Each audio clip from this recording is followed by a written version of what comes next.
They go quiet, you go crazy. Now, are you overreacting or reenacting? I think that's the big question here is where is that coming from? The silence, that you might experience in somebody's conversation isn't anything. It's just silence.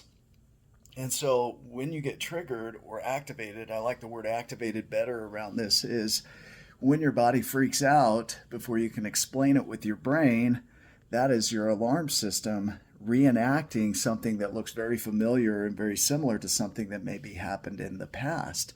And so your triggers aren't mental illnesses, they can simply be alarms, right? Trauma versus mental illness is trauma reacts to triggers and illness exists with or without them.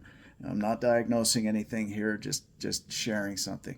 I had a doctor years ago and I asked him, hey, do I have this mental illness? And he said, well, no, you have traits. He said, but everybody has traits. And he says, having traits for a mental illness doesn't merit a diagnosis. And so remember that. We're out there just throwing out diagnoses, like they're candy. At a parade, we're like, you're a narcissist, you're bipolar, you're broken, you're borderline, as though we're doctors and we can explain everybody's behaviors that way.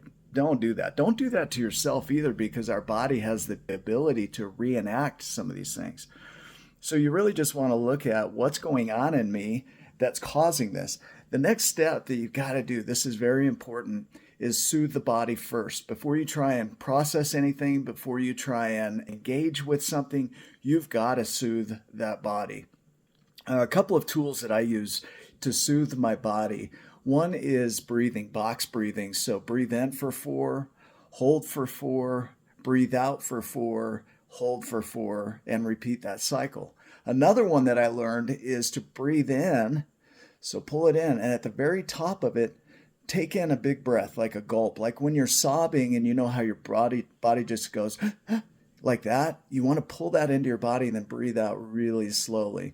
Here's another one by Peter Levine, who's a trauma expert. He said that you do the VU breathing, which is to breathe in deeply, and then as you breathe out in a low hum, like a Buddhist chant almost, you say VU, and it regulates the vagus nerve to help you stay in tune. But the goal here is to get back into your body, to get back into the moment right here, before you process, before you respond to anything.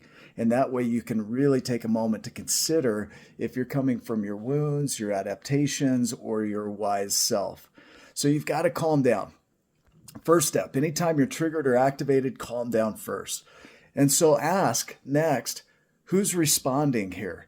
Is it my wounded child? Is it my adaptive child? Is it my wise self? And if you notice things like, I'm such a stupid person, I'm such an idiot, I'm so terrible, I'm never enough, you're coming from shame. So shame hits with, I'm the problem. And it's a gap between who you are and who you think you're supposed to be. So that gap in between is where all suffering occurs. So if you start to identify as I am something negative, then that's coming from shame. And shame hits hard. And the way to kill shame is to own it and speak it out loud. Now, guilt shows up a little differently. It's I did something, and that doesn't really align with my values versus what happened. And the gap in between is where we feel guilt and we want to clean it up and do something about it. There's a big difference between shame and guilt. So really looking at this, your partner goes silent, you start interpreting, you get activated or triggered, you calm yourself into the moment, and then you start processing who's speaking and how are they speaking to me, and you start to notice that you feel shame, you feel guilt, you feel a misalignment, or you just start imagining things. It's really important to respond to who is speaking. Is it that wise self, the wounded self, the adaptive self? Because you can tell your protectors, they get very reactive and very quick to respond without a lot of evidence, and they start interpreting the worst case scenarios to prepare for it so that you don't experience pain again. So if we look at guilt, there's two types of guilt that might come up. And guilt can be a tool to help you realign with people that you love in your world, your society, your culture, your partner. And so there's two guilts. So there's a healthy guilt, which is aligned with your values from integrity, not panic. And then there's an unhealthy guilt, which is driven by fear, by loss, fear of loss, performance. You overfunction, you start to people please. That's a different type of guilt. You're doing that to not lose. So ask yourself, am I acting from fear or from love? And you can tell the difference by your realignment with your values. No, I'm out of alignment with who I want to be in this world. So I've got to realign with that. And that's the beauty of guilt, is it helps you to realign with who you want to be in the world. But you got to recognize, am I doing it from an unhealthy point of view or from a healthy point of view? The anxiety that you're feeling isn't always about now. Sometimes it's about before. So when I say, are you reenacting, is sometimes you're playing out now things that happened before. So there's a thing called remembered presence, where we think we're acting from the present and we're looking into the future, making predictions. And in order to make healthy predictions, we've got to be fully present. But we're not fully present. We bring our entire past to the present, make predictions from that. It's called the remembered presence. And then we try and say what's going to happen next. And often, if we're stuck in our past, that anxiety from the past, then we're going to predict that the same thing is going to happen again, and we're going to start to prepare for it. In my 12 Journeys program, one thing that we do is teach you how your body works, because when you recognize that our bodies are designed for protection, for safety, that's why 70% of our thoughts are negative, is our body is constantly scanning for danger. It was a survival tool, it was a survival mechanism, but there's a time where it just no longer applies. So when you learn how the body works, you can actually start to work with it. Our second journey is called the journey of awareness, because not only do you need to wake up to it, because awareness is the first step in transformation, but you need to do it in a healthy way. And that's what I teach you in these videos, is how to do that in a healthy way. Now, the third journey of the 12 journeys is called grief. And the reason I chose that word for the program is because grief comes from the Latin gravare, which means weightiness or heaviness. So we lump in all of the heavy emotions into grief. So many people want to chase away sadness or anger or anxiety, depression, but they don't chase away joy and happiness and peace. And so all of our emotions make us who we are. So why would we chase away those emotions any more than happiness and peace, even if they're just a little bit uncomfortable?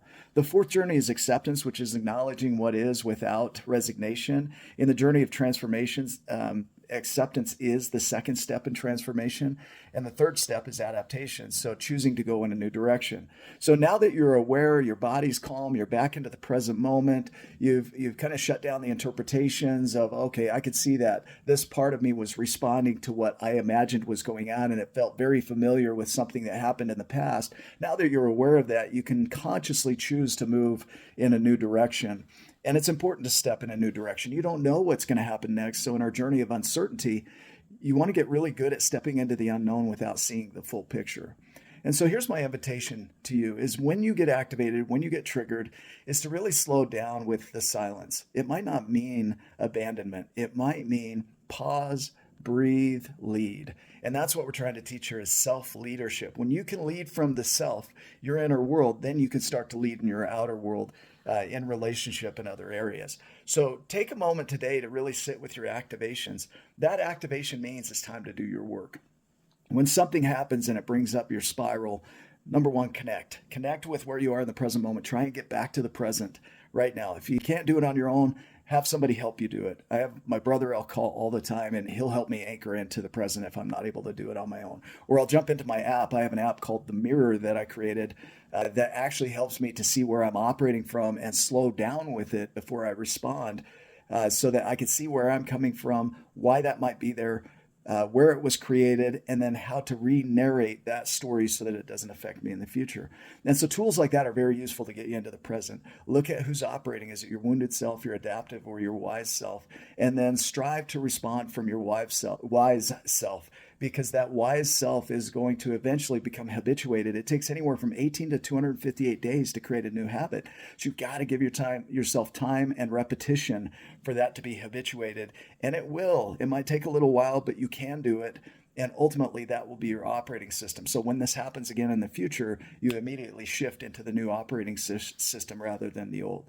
So go make it a giant day. I appreciate you watching for a minute, and I will see you in the next video.